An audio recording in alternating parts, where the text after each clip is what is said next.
Welcome to another episode of Big Talk. I am here with Mr. Omar Shaheen, the CEO of Radio Bahrain. We've heard a lot of things happening in Radio Bahrain. We've seen a lot of changes, and I thought it would be a really good time to get Mr. Omar Shaheen over here and find out how he's done it, what they're going to do in the future, and maybe learn from his business skills and tactics. So without further ado, Mr. Omar, shlonek? Well, alhamdulillah, Sameer. Thank you for having me. It's good to see you. Well, I listen to you every day. Not by choice, by the way, because whenever I put that radio out, I'm like, By default. By default, it's there. And there's no doubt in my mind, or I believe anybody's mind that's listening to you, that there's been a huge transformation in Radio Bahrain, and a very positive transformation in terms of the DJs, in terms of the programming, in terms of the quality and the music, and it's just a different vibe. And I like it. I love it. It's something I've actually been waiting for it to happen for a very, very long time. Wallah al-azim. And I'm like, why? Why do they have it and they're doing it and we're not, and stuff like that? So you kind of answered all my question. And I guess that's the end of the show. We don't need to. So go ahead, tell us. Well, actually, before you start, give me your background, because I know you were doing publishing the same time I was doing publishing, right? What was the name of the magazine? It was Fact Publishing. So you were the founder of Fact Magazine. Correct, yeah. Me and my partner, Aaron Dahl, whose father worked in Gulf Air. So he was an expat brat, as they called him. And he lived here and loved Bahrain, and as all expats do, right? And we decided to launch a magazine. But before that, to answer your question, Sameer, first of all, thanks for having me here. Thanks for inviting me, and I think you're doing a great job. Keep going.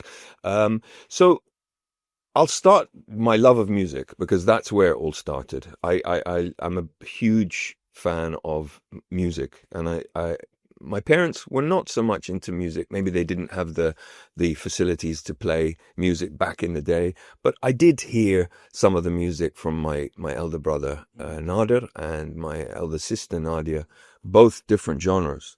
Nader was very much on the rock side of things, like Foreigner, Led Zeppelin, and all the American rock, and that was cool. But Nadia was more on the soul. Lionel Richie, Kool and the Gang, and so I was listening to both of them, and it just developed. I would go to a party or a gathering, and I'd see there's something missing here, and the vibe wasn't right, and the DJing side just started. It happened organically, naturally, and I would end up DJing at parties instead of actually going. You were actually DJing as a gig. You go to a gig, and it turned into a gig after people started dancing on my music, which is a good thing. It's working, and it's actually working. And back in those days, it was turntables, and I just missed the vinyl era, so I was early 90s, so I was mixing on the Pioneer CDJs. So you're still mixing, you're still beat matching, but it was music that got me into broadcasting. So I met Ahmed Suleiman, Allah yarhamah, who was the founder of Radio Bahrain 96.5 in April the 2nd, 1977. He's a great person. I actually met him as well, and he is definitely the godfather, I would say, what of a legend. Radio Bahrain. His voice still resonates in my ear, and really is a legend. You're absolutely real correct. legend, Yes. and a gentleman. So I was fortunate to meet him, and I think we were at a function with my father. He knew my father, and as I was talking, I think I was 18 or 19. He said, "You have very good voice for radio," and he invited me to Radio Bahrain in the Ministry of Information. Again, I'm not sure it was early 90s or mid 90s, but I was still at college, and he did some voice tests, and there you go. And then I started on Radio Bahrain as a presenter or a DJ. I didn't know that. Yeah. So this is not your first entry into radio? No. I've gone full circle, Sameer. So the passion for broadcasting was there, and also when I was in London, I got an internship to Capital FM in London, and I saw that coupled with what was happening at Radio Bahrain, and then that's what I wanted to do. That was it. That I had my mind set from then. But the part-time DJing and college and kind of developed, but I had to get, quote unquote, a real job, Right. as my father would Yes. say. And although he was supportive, he in order to have back then, to have an actual career, and then I went into media. I joined Reuters. Now, before you continue, actually, Yes. since you brought up Dad. Yes. Now, Dad was in the show business as well, right? Correct. Dad had Yeah. his also, I don't want to say 15-minute fame. I want to say 2 hours of fame. Yeah. He was tell us about Dad. So my father was a photographer. He went to Babco Film Unit in the 50s, and he was that generation that, the golden generation, as they called them. And he went into the carpentry division as a very young teenager. So I think he was 15 or 16 at the time. And I mean, his story is another. I actually just interviewed him to get it all down and documented. So he went to Babco and then joined the film unit. Just by pure chance. So he fell in love then with film and media, and documented the film reels in Babco, and went on many state visits with Sheikh Isa, Allah yarhamah. So he was a photographer. His fame that you're referring to was when he brought Disney to Bahrain. And Disney produced a film called Hamid and the Pirates, right? Which you can find on YouTube. And that was Hamid. No, he was the pirate. Oh, that was the pirate. He was the head pirate. Okay. And the story is that Hamid gets thrown overboard, is on a pearl diving trip and gets thrown overboard, and he gets picked up by these smugglers, and my dad is the head of them. Yeah. That's phenomenal. Yeah, they were gonna cast someone else, but they budgets and back in the day, they threw the clothes on him, and and that's where it happened. So that was a very, very cool part of my father's legacy. Yeah. Now, also, so you were telling us about before we spoke about Dad, you were telling us about how your trajectory and how you trajected to the radio. Yeah. You got the education. Yes. You got the experience, DJing and love, and you actually dabbled a little bit in the radio by testing your voice and everything, but then you had to get a real job. What was your real job? So I joined Reuters, the news giants. Right. Reuters, before they became Thomson Reuters, Right. They're Thomson Reuters now. I think they were acquired a few years back. And that was my first entry into the corporate world. But it was still media-ish, but it was more on the financial support for banks in the region. And I was posted to Saudi, the UAE. So I had a regional role, which was good. And then I started the publishing firm. Sorry, before that, I joined Al Hilal Group, the publishers. You were also a photographer. I know that. I wasn't a photographer. No, I was never a photographer. Okay. Yeah, we set up a photography company. Right. But that was later on. Okay. Yeah. So I was based in Dubai. So I worked for Al Hilal Group for Ronnie Middleton, who's a partner of Mr. Anwar Abdurrahman and Akhbar Al-Khalij, GDN, and so on. But I was on the trade publications. Okay. And I was based in the UAE, and that's when I bumped into Aaron, and we decided to set up our own publishing company. Met there. So we met in Dubai, and we decided to come back to Bahrain and set up this publishing firm called Fact Publishing. And it's still going today, yes. Even though we sold it. We sold it a few years back. Yeah. I forget the date. I remember. Yeah. And then, strangely or out of left field, I went into banking.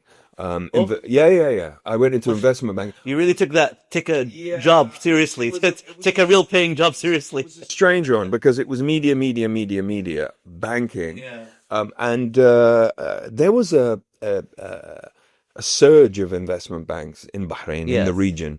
And someone offered me a role, and I said, look, I don't know about banking, and but it was more relationships, and it was, there was a lot of travel involved. And I did it for 10 years. But my passion remained for radio, broadcasting, and media. Okay. And then in 2018, Mumtalakat acquired Radio Bahrain, and put it as a portfolio company under the local impact investments. This is how it is now. Right. So Mumtalika is the main shareholder now of Radio Bahrain, 96.5.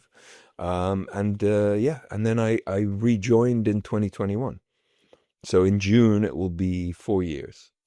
And how did that happen? Did they just call you up, say, Amar, past 20 years you've been dabbling and talking about radio and dabbling in the media. Why don't you now, run it? It was a long process. It wasn't very straightforward. I had been nagging and knocking on many doors, and I wanted radio to become better in Bahrain. And I think the move was an excellent one by Mumtalakat. Yeah. To do that, to put in sound governance, and my mandate was very clear from the beginning, was just to make it an international frequency or a radio station. And I'm blessed with a board that understand that in order to do that, or in order to bring in revenue, you have to fix the product. Of course. The product has to be attractive, not just locally, not just regionally, but internationally. Yeah. And that's a challenge because, radio was one of the first things ever invented in terms of communications. Yeah. Actually, maybe newspapers, but I'm just, it's one of the oldest, things. And it's had its fair share of dips, with the TV and then on the internet. And now we have social media. And now we have things like this, podcasts and stuff.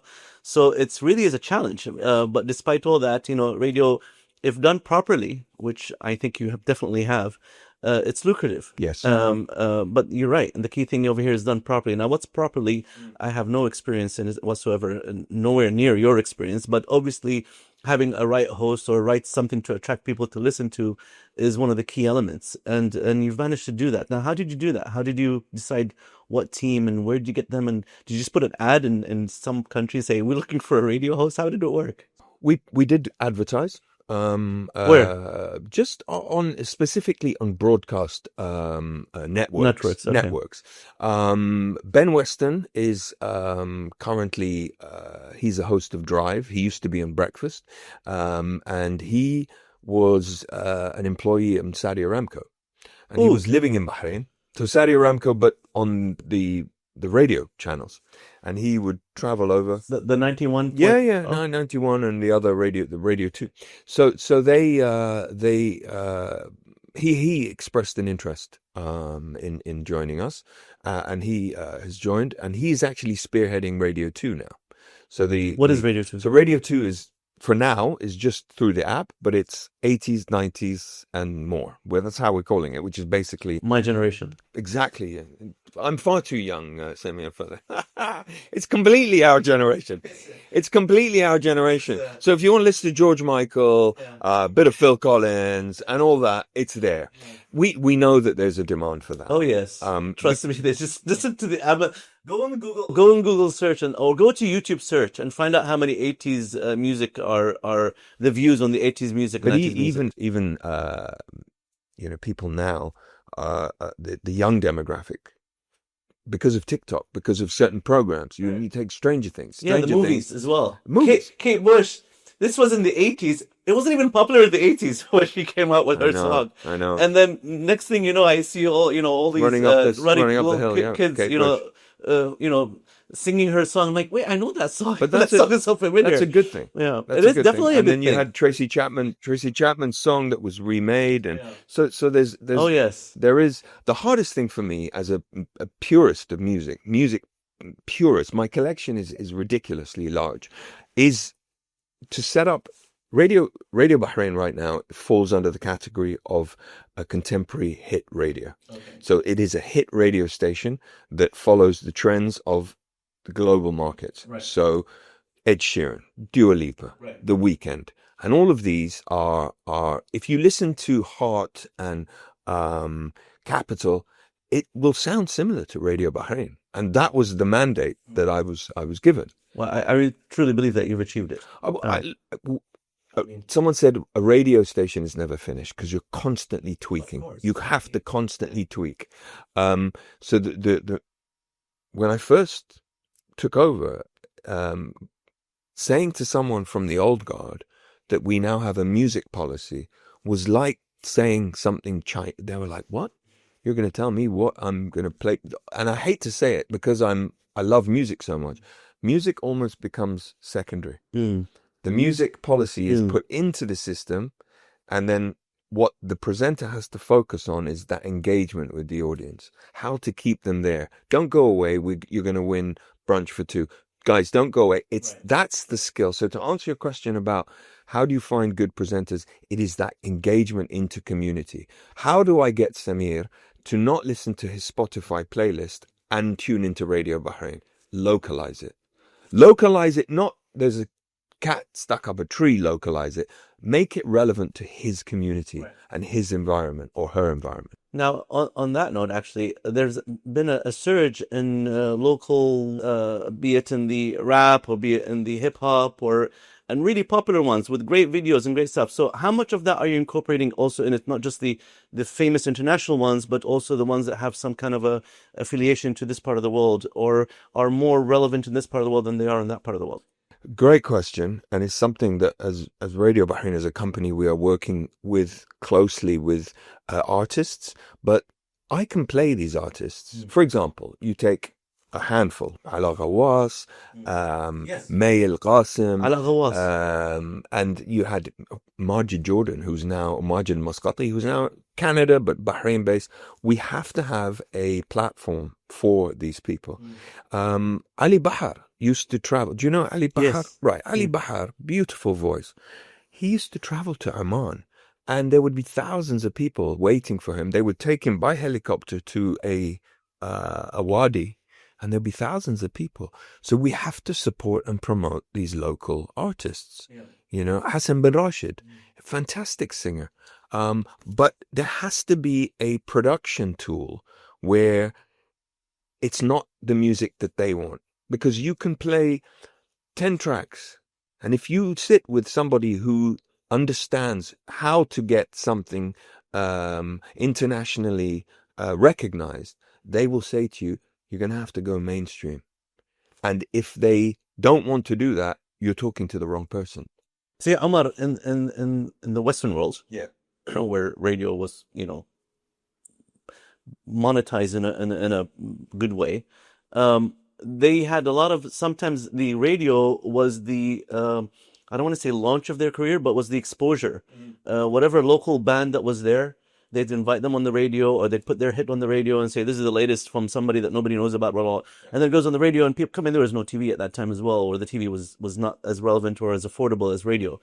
Everybody had radio and everybody had TV. And they'd invite local bands from, let's say it's a British radio channel. And these local bands are known just to that community, maybe, or to that neighborhood or that area, or they're still a bit popular, and they've made a little bit of a racket. So they bring them out and they play the music, and then next thing you know, this music now is being pushed to others and stuff like that. Now, by all means, I'm not saying that we're that, but we could be that to the local talent that we have. And again, when I say local, I mean GCC local, Bahrain and our neighboring countries, because I consider them to be local as well. But we could be the launch of that, or assisting them in that also. And putting it now, is everybody going to be great? Is everybody going to be nice? No. But if they have some kind of a following, which you can easily see now on their Facebook page or TikTok, we can see how many people are viewing, and okay, this is somebody maybe we should put their music and put their things, because honestly, there is, and even somebody at my age, and I'm very young, is now in love with the hip hop, pop, rap, Arabic mix, Arabic English mix. Yeah. There is a that genre is extremely popular. It's being searched on Spotify a lot, on YouTube also it's a lot, and you're getting a lot of recommendations. You see them now. Is everything in that I don't want to say album, but in that 2 hour of music what you like? No, some of it is not. What I'm trying to say is that there are people, and they're just increasing. Those people are increasing. It's not like it's like me who loves the 80s music and we're fading out. Yes. It's actually a next generation who loves this kind of things, and they're the upcoming. They're going to be the ones driving these cars and listening to your channel a lot more than me. And they're going to be more. So how is Radio Bahrain integrating that part, the local scene or the local music, or we're working with that are not that famous? So there's a number of things there to unpack. What you mentioned so correctly is that back in the day, an artist would get a tape or a vinyl or whatever it was. Sometimes live. Sometimes live. Would go to then the local radio station and say, please play this, because there was no other platform. Today, we have Spotify. Yes. We have YouTube. Yes. We have it's limitless. Is radio relevant? Yes, it is. Yes. But I can take an artist from Bahrain, from Saudi, from the UAE, and play it on the radio. And then what? وبعدين? You can't just play a song and just say, well, this is a local artist. There has to be next steps. So I'm working, and there are discussions with my friends at Eldana Amphitheatre, and some other people in the music industry to have a platform, not just play it. I can play Ala Ghawas' song, I can play May and get her on live, but then what? There has to be more of a next steps process. Like, what do you mean when you say next step? Like, how do we get that artist recognized by international labels? Or Middle Beast, for example, as a Saudi entity, they have an initiative where they're taking artists in a competition, and maybe it's to tie up with them. So we have to do more than just playing their songs on the radio.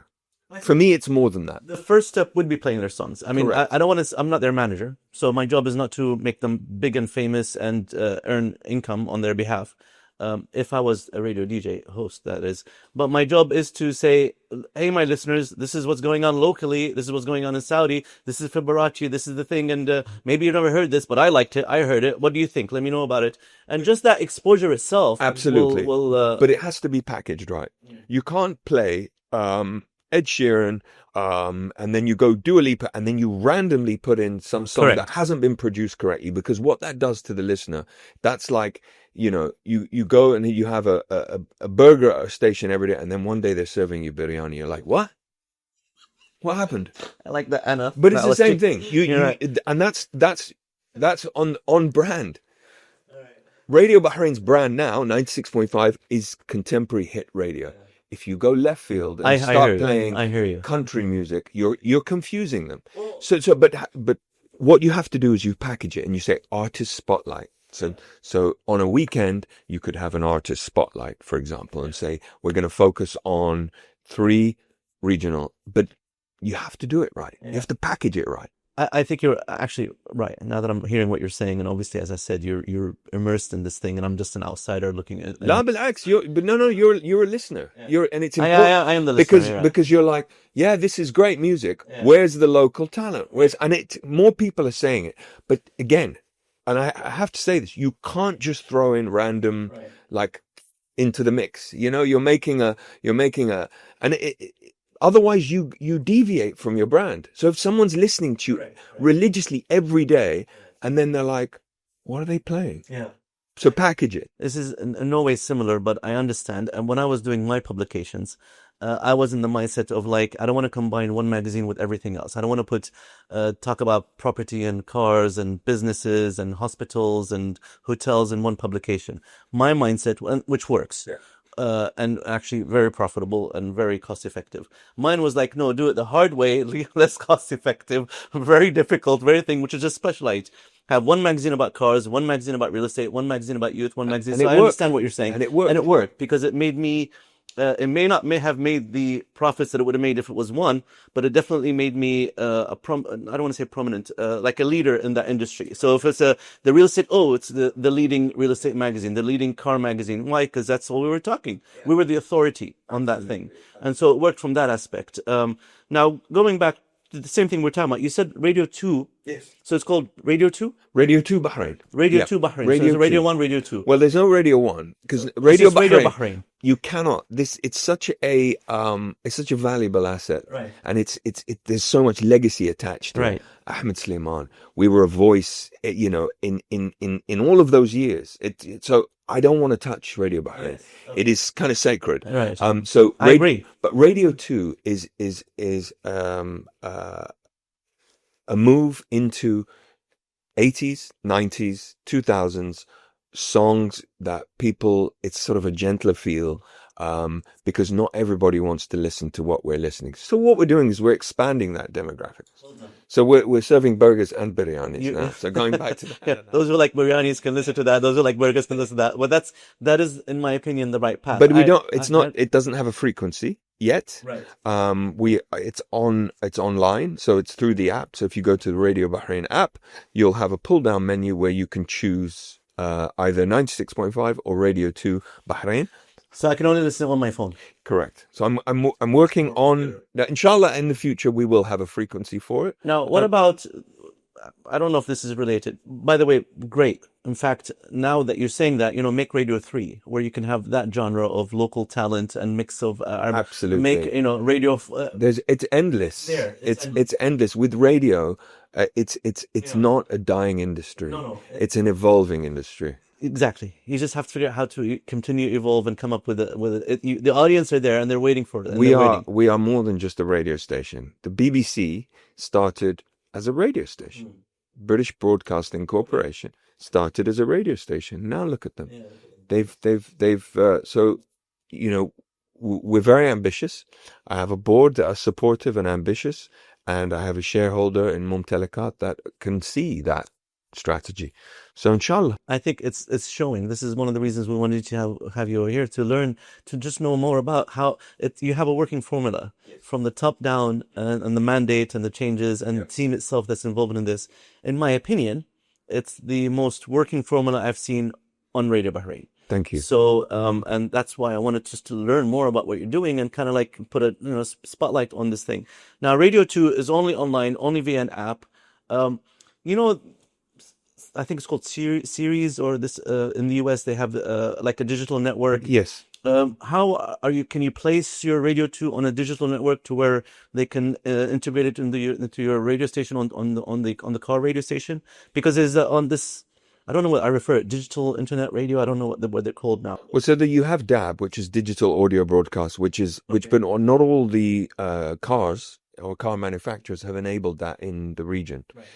But via the app is the best way to do it. Okay. Via the Radio Bahrain I'm trying to think how to put my app on the radio. It's just connect it to your phone. Just connect it to my phone through your phone. That's it. Fantastic. But I do still like to encourage listening to us on FM, because I want feedback. Maybe it's crackly in areas, maybe not. I don't know. And sometimes I like that. I like that that I can pick. I can pick 91.4, 101.4. So I listen to a lot of radio. So basically, I can be anywhere in the world and just tune into my app and listen to Radio 2. Correct. So I'm not. It's not a or 96.5 or 90. Okay, yes, 96.5 is also on that thing. They're both there. Actually, that's pretty good. Now, is there a DJ also on Radio 2, or is it just music? Radio 2 has breakfast, mid-morning, and drive. The similar team are a little bit. No, I want people that understand the genres that we're playing. It's a bit of a chilled vibe, but in the future, I mean, it's still a work in progress. Right. We've only done a soft launch. This is the first time I'm talking about it. But we will have specialist shows. We will have a jazz hour. We will have country. We will have rock. Oh, hold on. And, we're going to try some things. I think in order to, especially with music, there's so many genres. There's no way I'm going to be able to satisfy everyone. It's virtually impossible. But what you can do is say, okay, well, we're going to have a jazz hour, and, just because jazz alone, just take the genre of jazz. It has, acid jazz, contemporary, modern. There's so many different types. Rock. Rock has so many different genres. Country. So randomly country. I got into country a few years ago, and from DJing R&B and New Jack Swing when I was 18 or 19, when I started listening to country and introducing it to my friends, they were like, "Are you okay?" They couldn't get it. They couldn't get their head around. But what I appreciated was it's well produced. The singers are good. The guitar's good. Anyway, so I'm going off on I also understand that, but I'm more in the Faith Hill, Shania Twain kind of country. That's fine. No, I went deep into country. Yeah. Actually, you'll be surprised. I know of several people in Bahrain that also shocked me, as you just now shocked me, in terms of their. Uh, I don't want to say who they are, but you'd never think that they listen to country, and this person was does not only listen to country, he was naming the names of the albums and the Yeah, artists and yeah, the yeah, songs, yeah, and yeah. I'm like, wow. Yeah. So they're definitely there But now. it's a big genre. If you look It's at if you huge. look, It's huge. It could be old, it could be new, modern country. It's also changed as well. it's huge. It's huge. Now, can you? I'm not sure if capitalize is the right word, but like Radio 2 and Radio Bahrain, obviously, but Radio 2, can people place ads on Radio 2? And if they can people from a Saudi company or a UAE company place ads, since now radio is not really confined just to Bahrain? Yeah. To answer your question, yes. Any regional company, any international company, is more than welcome to have a conversation with us. But what we have to make sure is that the advertising quality control, because you can have somewhere, and I've had friends, clients, and they say, oh, we made this ad, and they're so proud of it, and I have to break their heart and say that's just not good enough. I'm guilty of that. I have to tell you, Ahmad. Back in 2000 and I want to say 2002, my partner and I, Mohammed Kayani, and we created our own. Yes, Big Mo, mashallah, great guy. Yeah. He and I created our own Arriba Motors, because we had an Arriba Motors magazine. We created our own radio ads on our phones. And we made it look like he's calling somebody or I'm calling somebody or whatever. And we did about 6, 7 of those ads. And we didn't know anything about Please quality tell me you control. have them still. I still have them. In fact, I might reference them as we speak. But then we paid to make them go on Radio Bahrain. Yes. And because they were so, if this was done today, it would be like A parody. a parody, and it will go viral. Yes. Okay. At that time, there was no viral. We just had to go on Radio Bahrain, and people would just come say, "Oh, I liked it." So it was actually a face-to-face viral. Yeah. And it made things completely different in Bahrain. It's like, what is this? A local ad and That's done. cool, And, huh? That's yeah, cool. we still have them, and we did.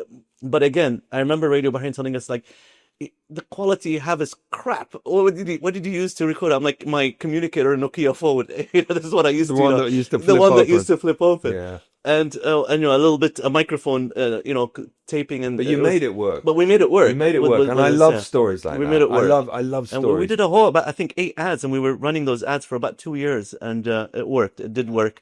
So yes, I understand that the quality of the radio has to be on par with what now you've done. Because you can't have state of the art, and we have a new building, by the way, a new state of the art building. You cannot have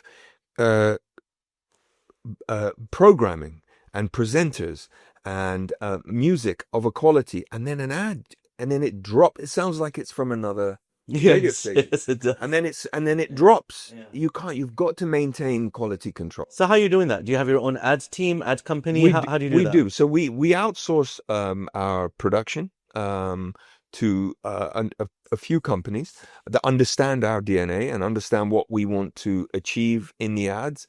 So these are companies that will create ads for clients? Correct. Yeah. Can we name them or? Yeah. There's a company called they're individuals. There's a gentleman called Dan Harper out of Lebanon. Okay. He's a British guy. Okay. That lives in Beirut. But he spent a lot of time in the region. Actually, he's used to be a presenter as well.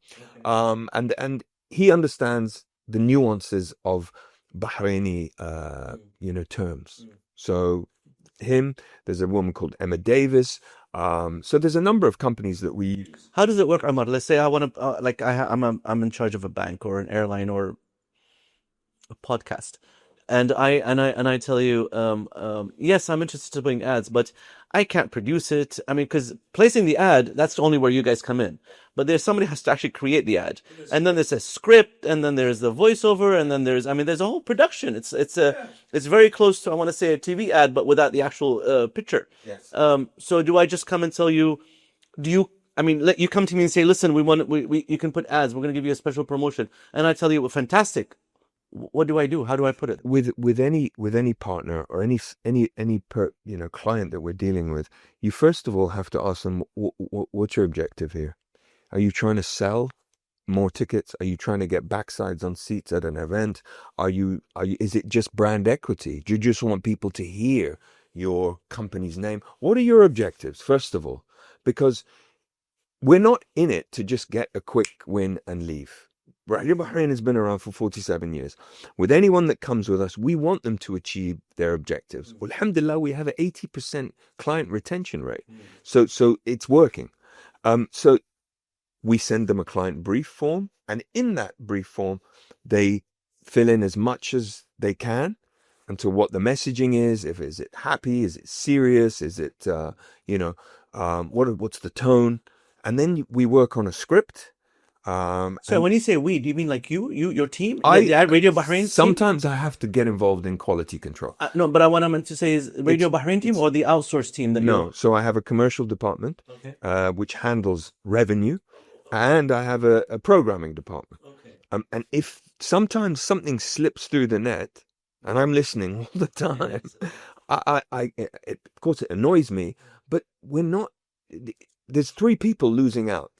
The listener, the client, but also Radio Bahrain. Everybody's losing because you go good, and then you dip. Yes. So nobody's winning. People remember the dips more than the good. Of course they do.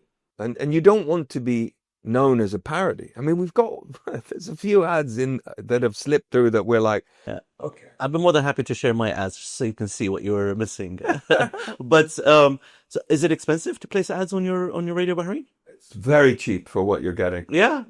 I mean, in comparison to say, newspaper ads are running in the thousands, a couple of thousands. Billboards are running in the 20, 30, 40,000s, I guess, depending on the duration. If I invite you to Radio Bahrain and you see the interaction in the morning of the people these are the ones that are interacting, let alone the hundreds and thousands of people that are listening. So we're very strong. Our mast, goes all the way to Jubail.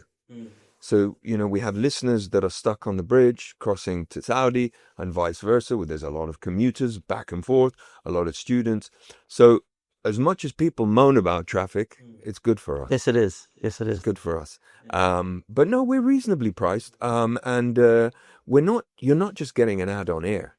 You're getting a full team. You're getting activation. What is activation? Activations mean we can come to your business and we bring presenters. We have presenters who are also influencers. Our social media is increasing. TikTok, Instagram. All of these are a vital tool for any radio station. Is it a package? So the package includes the production and the airing? Everything. Okay, so there's no airing is this much, go figure out where to do the production, or we'll help you with the script, but go figure out who's going to do a voiceover. And I hate to use the term because it's very kind of 90s, but we are a one-stop shop. Right. You come in, and we've had clients who just have a budget and don't know what to do with it. And, sometimes if they want that quick win, maybe social media is better for them. Right. And I'll say that. And I'll say, look, you want a quick win of 2-3 months? Social media is your route to market. If you want to build your brand over time, radio is the best thing, because what happens is you get that person in their car or through the app and they're like, oh yeah, I forgot about that, or that's something I never heard of. We had a business club program which we launched 2 years ago, and some of the businesses that came to the event I'd never heard of. And that's the power of radio. Actually, it's very smart having a business club for the radio. Yeah. And it's one way of introducing them to you and vice versa, and knowing what's going on in the community and the potential people that can be placing, or companies that can be placing ads. Because at the end of the day, you need ads. I mean, as in any media that you're involved in. And I see I hear the ads. I don't want to say I hear the ads. The ads are definitely there. The challenges, I remember when in the 90s not 90s, not that old. In the 2000, I remember the challenges was like, we will sell you 30 spots. You have to go produce your own radio ad. And that's when, I said we had to improvise. Sometimes we had, we Googled places around the world who had voiceovers and stuff. Of course, it's much easier now to do that. But the fact that you're providing all this and you're localizing, because I can get a voice from Britain, an English voice, a British voice, an American voice, an Australian voice. but they're not going to be speaking to my audience in the way that I want them to speak to, because somebody from this part will understand exactly the lingo, the language, the right words to use, and the right words to attract me. So the fact that you're actually doing this, as you said, rightfully one-stop shop, I think it's detrimental to having the Radio Bahrain success in terms of generating revenue. We've had to elaborate on your point, Sameer. We had an ad that slipped through the net, and the voiceover artist said it was a new restaurant in Liwan. Okay. And I'm like, did I hear that right? And she said Hamala, and in Liwan Hamala, which is incorrect, because she probably saw Manama and thought same way. It's Hamala, right? And these are the things that I'm like, how, I have to pull the team and like, these are the small things that you would know. Small but very significant. Very important. Yes. Because anybody who's lived in Bahrain long enough knows that you don't pronounce Hamala, Hamala. Now, how many DJs, including the ones that the news and how many are you total? We are about 9 to 11 presenters. If I told you name them, would you remember all their names? Yeah. Go ahead. Okay. Martin, Noor, Dr. Noor, Greg, Ben, Noor, the other Noor. We have two Noors, Noor al-Basri and Noor Taha. We have Rachel. We have Dave Cleary. We have Sheena. We used to have Zaina. Right. I don't know how many I've. Right. I'm not keeping count where you're going, and I think you pretty much covered all of them. Oh, if you did miss one. If I've missed someone out, I'm sorry.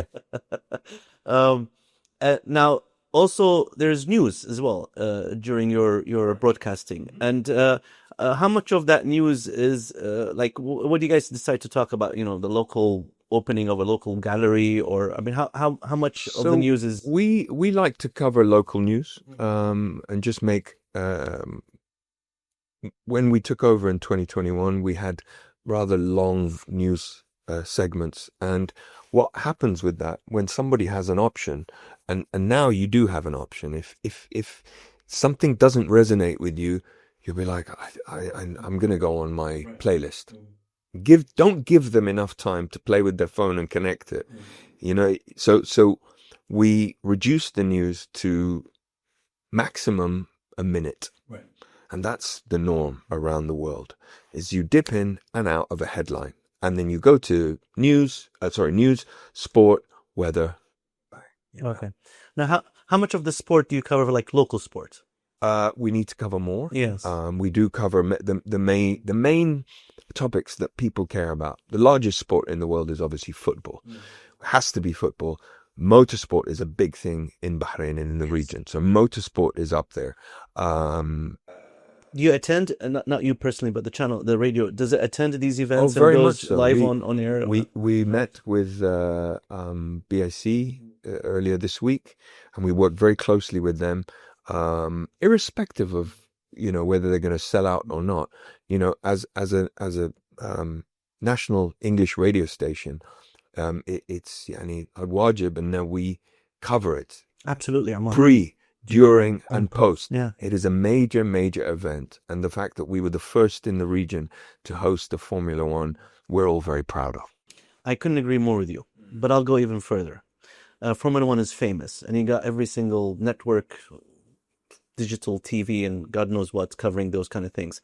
But there's some local events. There's a local drag race. There's a local 2000cc race. There's a local, and again, I'm not saying that people are dying to listen to what's the result of that, but in covering such events, first of all, you're setting precedence to the fact that we have these things happening in the country, and it's content, which at the end of the day, you also need content, and also you're just enlightening people, knowing that something's taking place, something's happening, and you have to build up on that because it's part of the mandate. You are the Radio Bahrain of the country, and you do need to expose whether it's profitable or whether you're getting 500,000 people listeners or whether you're getting 1,000 listeners. This is something that I believe should be. I mean, this is how I did when I was doing the publication, the magazine.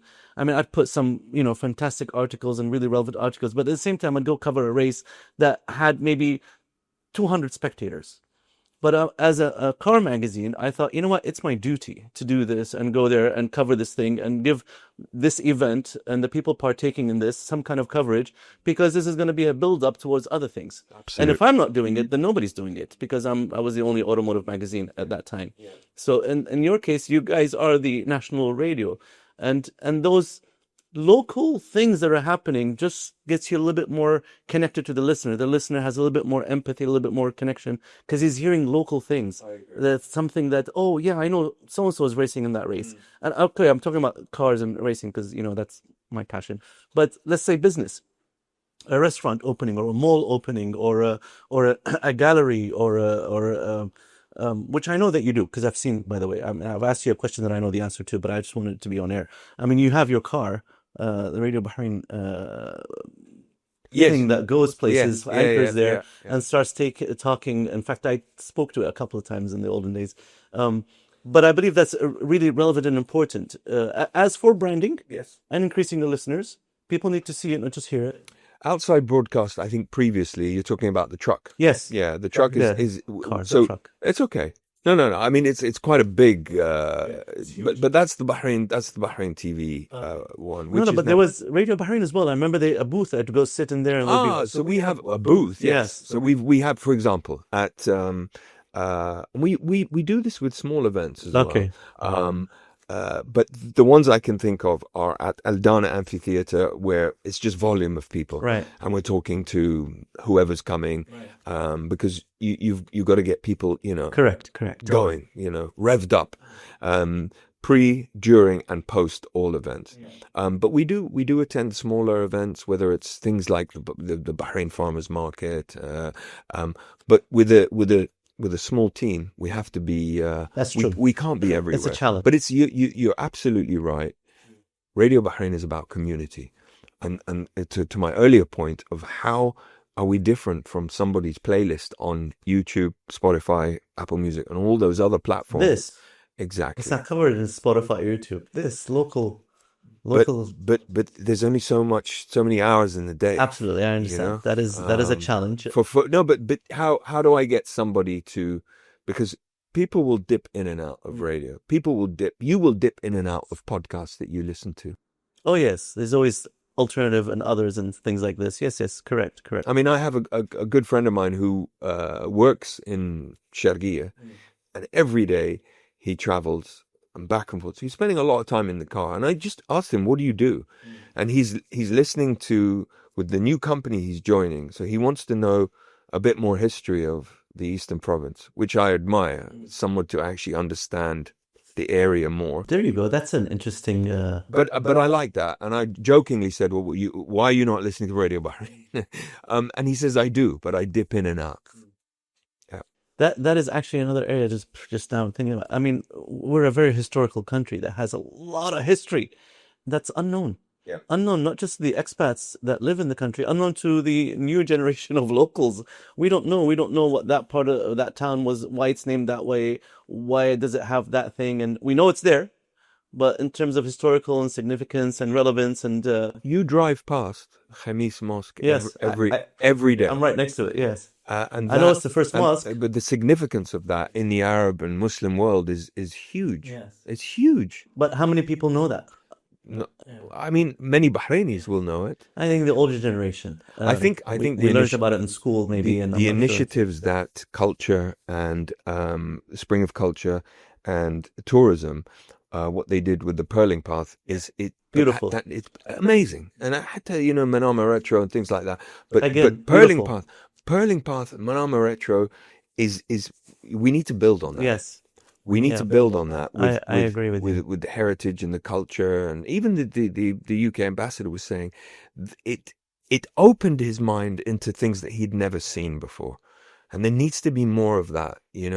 Cafes that are around that. Have you been to the Bab al-Bahrain? Have you seen the it's amazing. But I go into Bab al-Bahrain all the time. It's amazing. I went there just last week. I took my uncle there and he was like, wow, this has really changed, and it's become very, I mean, all these nook and crannies cafes that you wouldn't even think of going there. Now it's like, you go there and there are pictures and there's local food and it's busy. It is busy. And there was a time where there was and malls serve a purpose, but the souk, the old Manama souk, and I still go there, and I take people there, and I'll say, look, there's a lot of brick-brack stuff that you're not going to probably want to buy, but it's buzzing, and it's and you're outside. It's the feelings, I the love atmosphere. it. And let's not forget Alu Bashir as well. Yes. Of course, the famous Ado Bashir. Who's kept his prices the same. Yeah, well, he gets people like us to talk about him. Yeah, That's how successful, Exactly. without even paying us. There you go. There you go. There you go. Now, the other thing I was going to say, which you may not agree with me, and I'm saying that you actually have an advantage in the terms, I think I'm right in saying it, the amount of listeners that you have actually outweighs the amount of viewers that Bahrain TV has. I honestly don't know the figures. That you would have to speak to our friends at I'll tell you at the Ministry of Information. Logically, and just by pure logic, I can put on the radio when I'm in the car, and I'm in the car at least once or twice a day, minimum twice after we'll come back somewhere. And when I put on the radio, I don't really have many options. I have maybe 6 options, and some of them are across the. They're not even. Some of them are not even music, but 6 options that my car can receive in terms of radio waves. I go to my house. I'm not even putting on my TV. I'm putting on my Apple TV, which goes to my Netflix, YouTube. Even if I want to watch live, I go to YouTube Live and watch. Sometimes they have their own apps. So the fact that I don't even have it. It's not even available anymore. The Bahrain TV. So, but this is something I think you could maybe fill that gap, because what the Bahrain TV does is that. What you should do or is doing is cover locally related information and coverage, and I truly believe that's also something that is extremely relevant. Now I understand that you don't have the soldiers of manpower to do all this, but I really believe that it's relevant. Now maybe it shouldn't be on Radio Bahrain. Yes. Maybe it could be on something else, because again you have a working formula, and once you have a working formula, don't tamper with it. Yes. But it is a gap that needs to be filled. How? I'm not sure. You have to figure out what works, and maybe Radio 3, Radio 4, Radio 5. I mean, personally, yeah, maybe Radio 3. No, I think radio needs to stay radio. From my perspective, radio has to stay radio. Although many frequencies around the world have cameras, which we may introduce. Oh, that's interesting. Tell me about that. So, like I'm talking to you now. Yes. You have automated cameras within a radio station that will just, and then you can choose and cut. You can go live. It's something we might want to introduce, but I'm a bit torn. Okay. I think radio and audio needs to stay that way. We have screens in our faces all the time. Yes. How do I get away from? Yes, I'm not saying replace. I'm not saying change into something that is not, that there is there. Yeah. And maybe Bahrain TV will, figure out something that works also for them. No, I mean, I've met with His Excellency Dr. Ramzan Naimi, and they're doing a fantastic job. And I know that they're trying to restructure certain things within Bahrain TV. I mean, for me personally, Bahrain TV is mostly when I watch it in Ramadan, right? Because it's on in the background. Correct. For the canon and the programs there. Other than that, I don't relate to it, and I think I speak for a lot of others. Is there work to be done? Of course there is. Yeah.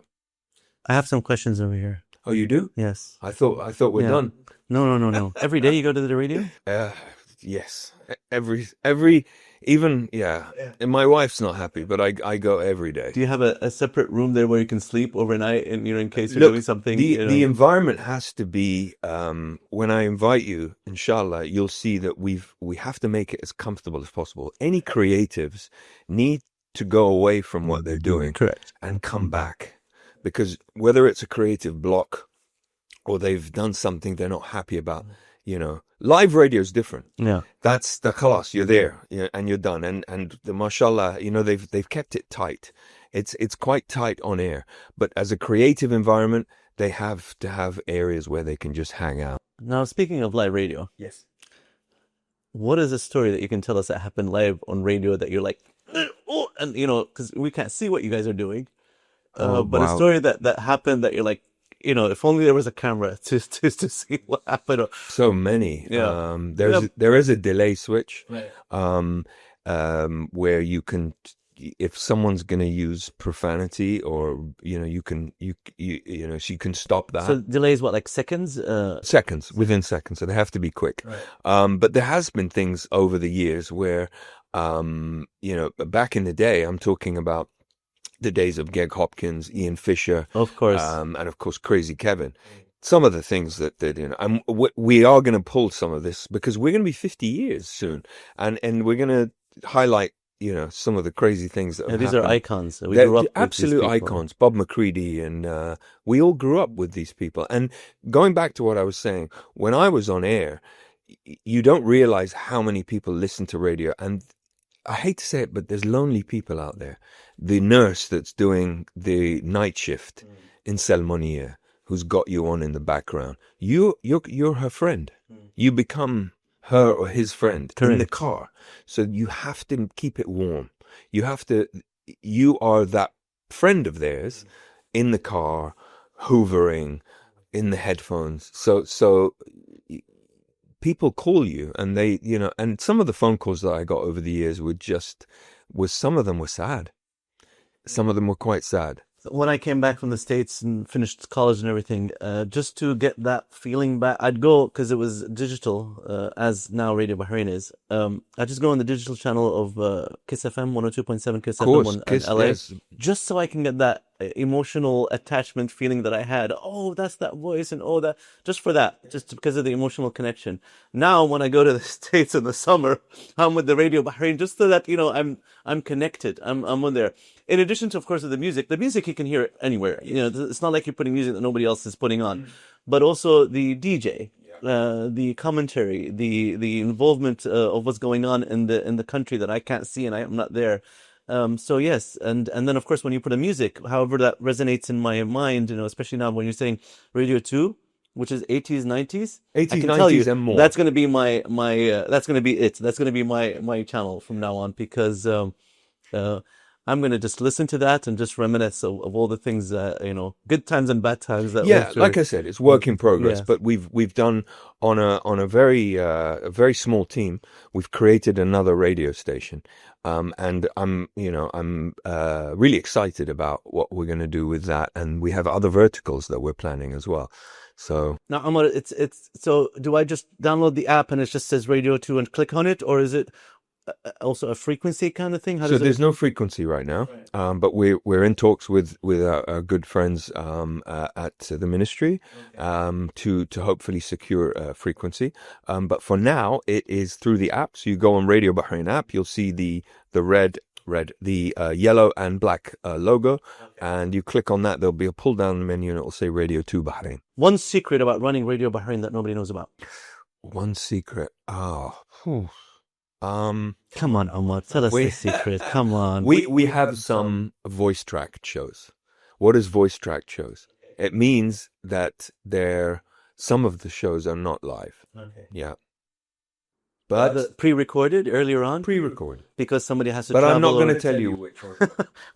I'm going to be listening and try to spot that. And maybe, can we call in? Do you still have this call in on live? And 780 still exists. 780. We can call in, interrupt the DJ and right there and then and tell them, are you there? It has to be interactive in order to have that community feel. Okay. We're engaging with many community, or many parts of Bahrain's community. That's actually you just there's a Plus FM, yes, which is another. I'm not. This is also it's a Bahrain. It is aired from Bahrain, yes, right? Yeah. And it's also under the Ministry of Information's jurisdiction. Yes, okay. They're the regulators. They're the regulators. The Ministry of Information regulate these private radio stations, and there's more than Plus FM. We have 2 Indian channels as well. Right. Yes, I'm aware of that now. One of the things that worked, in my opinion, for Plus Bahrain or Radio Plus FM. Plus FM. It's part of Group Plus. Oh yes, George Shahwan. Correct. So you've got the outdoor, and what they've done is expanded their. You know what? They used to have actually one before, and it also Sawt al-Ghad. Sawt al-Ghad? Yeah, I remember, because I used to have a Motrox cafe in Bidayat Road. and I actually invited them over, the radio station itself, to my restaurant, and they aired one of the shows from my restaurant, and I had maybe 500 people inside and maybe 300 people outside, trying to get into that How restaurant cool just is to be that? part of that, because it That's was, great. talking. That's and great. Again, these are the things that, in my opinion, from seeing it happen, Yep. I encourage you guys to do it. It just establishes a more connection to the community. Absolutely. And also, people want to be in it, on it, next to it. People want to be part of that thing. You guys are famous. People want to be with you. Thank you. So part of the Formula One, what we're doing is we have a booth in the vending area, opposite the main stage, Right. and we have the presenters who are doing it live there. So we will broadcast from the Formula One race.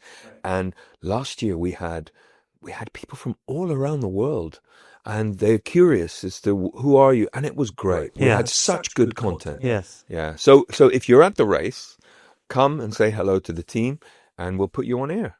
This is Ali Dawood. We have Ali Dawood, we have Ben down there, we have Martin, we have the Noors, the whole team. May Khatib. May Khatib. Yeah. We used to work together. Yeah. She's a great person. Oh, she's full of energy. Yeah, she really is. Full of energy. But it's always positive. It's interesting. It's always positive. She used to work in my company. Okay, great. And she definitely had the voice and the gift of the gab, definitely. And I'm like, in my opinion, this is wasted on writing in paper. This person should be somewhere else, because her ability to speak is just beyond anybody else's. So well done for her being part of that team. She's head of great news. Girl. I really like her. She's head of yes, news. And, I hear her voice and reporting. And Ali Dawood, I think is fantastic. How he ties in the locals and ties in his genre of music. And as you said, sometimes I see him on site in the circuit. So I have a funny story. Urban Soundtracks, his show, was my show. Yeah. I had Urban Soundtracks where I was playing Mary J. Blige, all the New Jack Swing, Bobby Brown, Luther Vandross, and it was called Urban Soundtracks. Right. When I left, he took over Urban Soundtracks. Okay. And has done a phenomenal job. Okay. He's very passionate. Yeah. And he knows his stuff too. He knows his music. He's well loved as well. So he opens a lot. He does a lot of DJing for the acts at Eldana. Metro Boomin he did, and a few others. But yeah. Actually, you know what? Maybe I'll have him over as well, because again, his voice is very famous. Absolutely. And those who know him. But I think it's just interesting. So I've seen this sometimes when you hear a voice. You've known this voice for so long, and then suddenly you see them on TV, like that's the person, and they're just But always... even some of the DJs from before, Sam Ibrahim, yes, Ahmed Khinna, of course, Ahmed Khinna, 96.5, Arif Kohji, a lot of these voices are still around. Hala Suleiman, the daughter, of course, the daughter of the late Ahmed. Yes. Hala is a amazing person, and really is. I respect this woman to the highest level. I think that we are channeling her father's soul and spirit. Yeah. It sounds a bit cheesy, but you are. It's right. It's his anything, her father's. This is his legacy. Exactly. And we have to thank him for all, everything he's done. Now, how do you choose? Because we have quite a diverse community over here. We're about 1.5 million people. Again, I know Radio Bahrain is on the internet. 6.5 if you include the eastern province of Saudi. Now, wow. I'll tell you why. Tell you why, Sameer. Are we clear over there? Are we crystal clear? And this is what's important, is when I go to the Sharqiyya and I give them my card, I'm still old school, I have cards, and they say, Radio Bahrain. They grew up on Radio Bahrain. And we grew up on Aramco. Yes. So the communities are very much intertwined. Very much so. And, as much as they love coming here, we love going to the Eastern Province. There are lots happening there now as well. So our community is Bahrain. Yes, of course it is. But it's also Sharqiyya. That's interesting. So we really are about 6-7 million. 6.5. That's your demographic. That's your audience. 6.5 million. That's very impressive. How do you choose? Like what music to play? And I mean, I know you let the DJs decide and you give them the selection, but they don't decide. They used to decide. So when I was back in the day, I would bring my CDs or my USB and I would plug it in and I would play whatever I wanted, which can be dangerous because are they radio edited? Have they been checked? Correct. Yeah. How long is the track? So there's many factors. But now like I was saying to you earlier, there's a music policy, and the music is predefined. It's set by the program manager, and the program manager will choose what we play as per the international charts and streaming platform. No, but you do have a diverse community of different languages and different cultures and different. We really are. There's no. I don't want to say one major group. We really are so diverse. So I'm sure it's a challenge trying to figure out. I mean, what to. I'm not even talking about the different age groups. I'm just talking about the demographics in terms of cultural demographics. It's in my opinion, it's challenging. I've had that problem similar when I'm doing my magazine. I mean, it was in English, but more than half of the population is Arabic. So I was alienating a big half. Sure, some of them can read English, but how do you balance? But How do you do it? the choice, the variety of you having presets in your car gives you now the opportunity to, if you don't like what you're hearing, to switch. So what percentage of my audience do you think is Bahraini? From the 6.5 million or from the 1.5 million? From the 1.5. I would like to say 40%. 53. 53. 53% of my audience, and is more biased on female. Why? Why female? They have more time to listen to. They're in the car more. So, mom, let's say mom. Oh, of course, drop off, pick up, driving, going. Yes, they're not really in the office. I mean, some of them, of course, are, but they. So, mom, yeah, who is doing the drop off in the morning, will drop little Ahmed. I don't know why Ahmed. Little Ahmedi at school. Go to her Pilates. Go to her yoga. Go to maybe her work. But will be in the car. So we're basing our audience around a 30-something female Bahraini. Now, we do have British, South African, African, Indian, of course, or the Desi population. There's also the Tagalog speakers who love music. So it is a very, as you said, very diverse demographic. And we need to dig a bit further. With the digital, you can dig a bit deeper into that demographic. Right. So yeah. What would you say is one of the biggest challenges you have for Radio Bahrain? Wow. There's always challenges. There's always you have sometimes egos on air, and you have to remind them that remain humble, and you have to be warm to your listeners. But there's challenges every day. Whether it's technical, whether it's wanting to expand maybe too fast, but the challenges are there all the time. Otherwise, we'd be too content, right, and too complacent. comfortable. Yeah. I mean, HR issues, for example. If you've run businesses by yourself, HR issues come out of the woodwork all the time. You've got your eyes on revenue, and you've got your eyes on programming, and you want to listen to the music, but there's the governance side, which is very important. Policies, making sure policies are in place, making sure that you're doing the right thing about your staff, and so on. But at the same time, you've got that Northern Star. The Northern Star is, I want Radio Bahrain Company to emulate what the BBC did and expand into podcasts and events and other frequencies and possibilities are it's just a matter of manpower, if you have enough manpower to do it. But this is why I have a board that understand and will That's so important. It's very important, honestly, because you could be wanting what you're wanting, and if you don't, if the board is not there on par, frustration occurs, and things happen, which judging by what's happening in Radio Bahrain, that's not going on over there. Again, I have to say, it is impressive what you're doing. It really is, and I'm proud actually of what you're doing. I'm like, finally, somebody's doing it the right way. Even better than what I thought can be done. My benchmark, and what I say to my team is, the benchmark starts now, not 3 years ago. Okay. We have to raise the bar all the time, and if I'm interviewing someone and I get a hint that he or she's not ambitious, it's the wrong place, because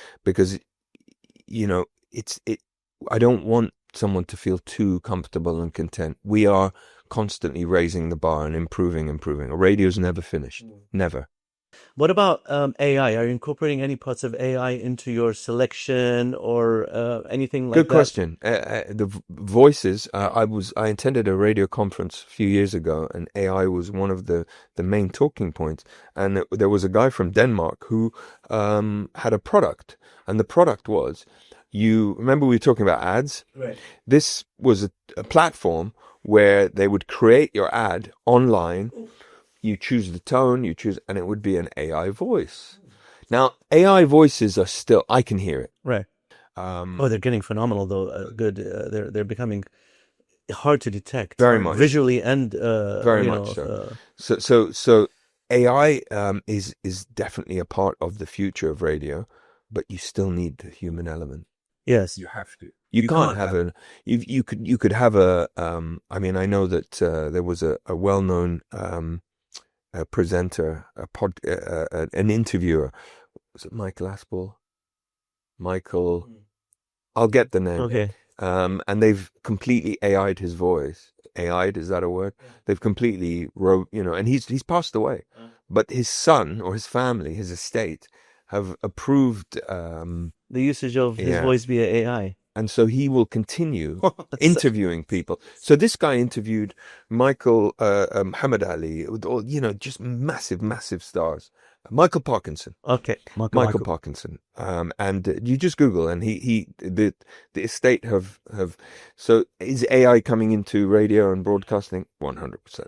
It's just a question of how and. Well, I mean, my guys have sent me news that we've read out in AI voices. Right. And I was like, this is scary. Yeah. So we will be using it. We're going to do something fun. We were talking about having an AI Karen on air.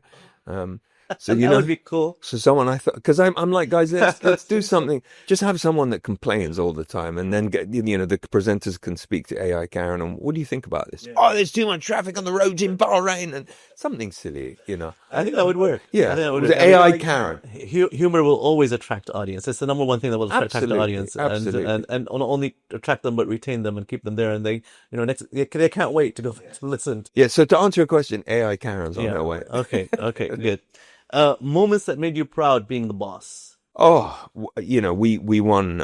We won in, I think, in the second year. We won. We were recognized with the Transform Middle East Awards. When was this? It was 2022 or 23. Sorry, and that was for the brand.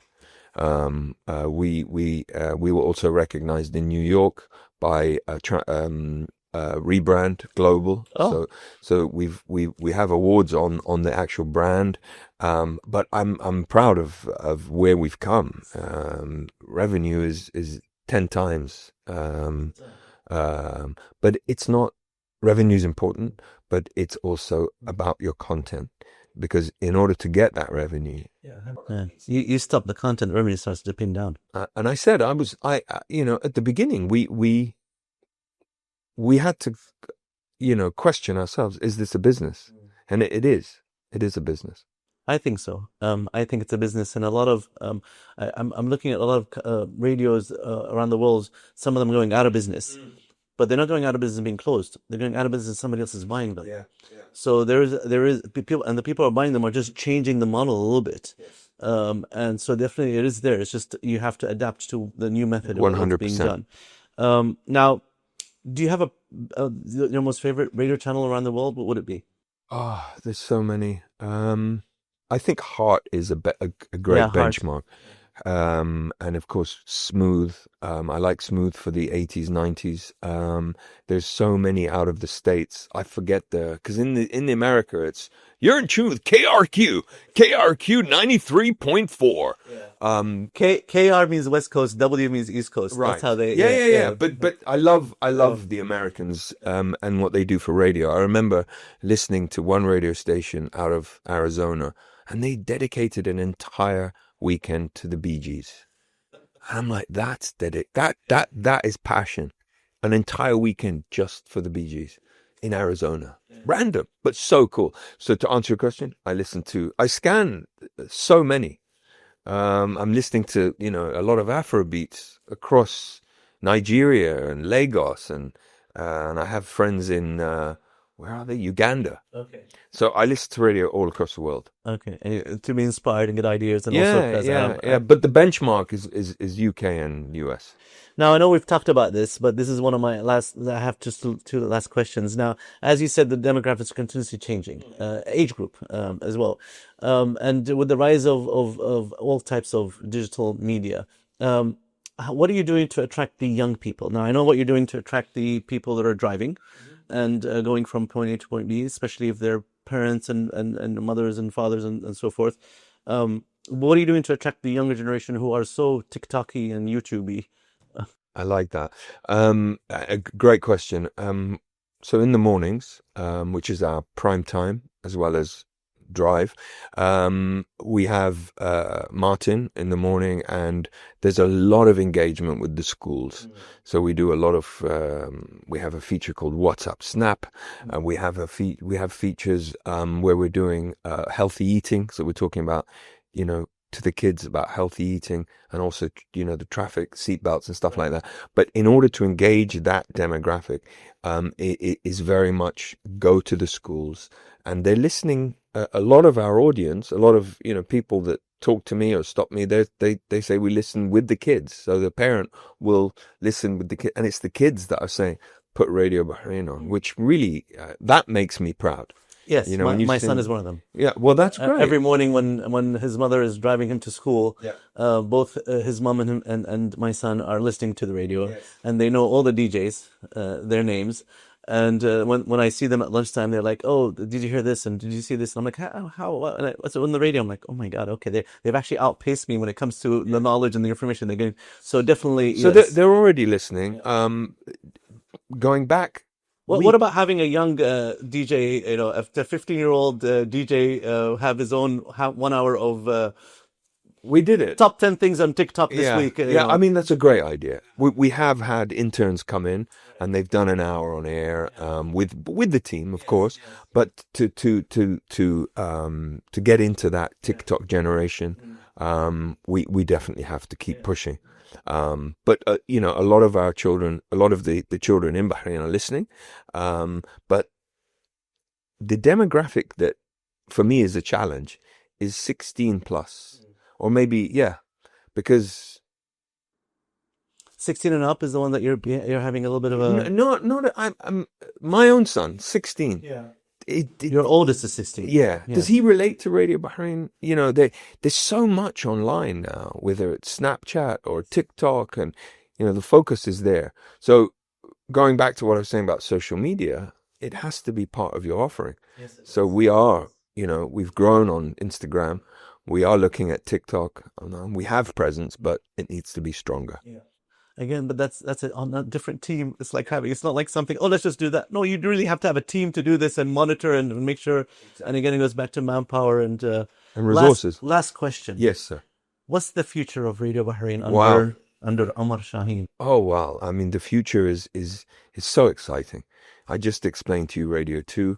We are about... It's live right now. I can download it and listen to it. It's live. Yeah. I'm going to download it, listen to it. I'm going to give you some feedback. Please. Only constructive, negative feedback. Always constructive and negative feedback. No, I get a bit, weird when someone is complimentary. I like it when someone is well, it's useful information. When they're more hardcore, this was bad. Unfortunately, I'm like that. Good. Yeah. No, that's good. So Radio 2, we also have, we're going to be announcing this year a family event that we're going to do. Can't say. I know. I'm trying to extract. I know that you can't say, and I'm just trying to. But is it like a physical presence, or is it online? No, physical presence. Okay. An actual event with us and partners. Nice. And that will be a very cool thing, which I will let you know. But that's the vertical. That is the events vertical, because we have activation. So if we have a client who says, well, we need you at the opening of this, bring your presenters, bring your social media influencer guys. to add to that, we need an events. We have had some events. We had an event called Club Classics, and it was really good. We went through all the genres of club classic music, all the way back to the 70s, and that was a huge success. So we want to build on that.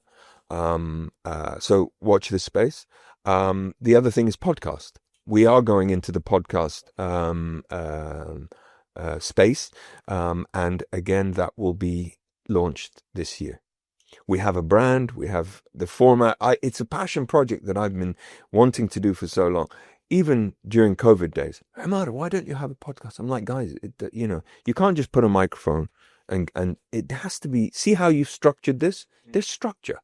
So that's structure and team. That's another Without thing. The team, there you go. Exactly. Team, yeah. So we are getting into, but we should never forget the core business. Core business is very important, which is 96.5.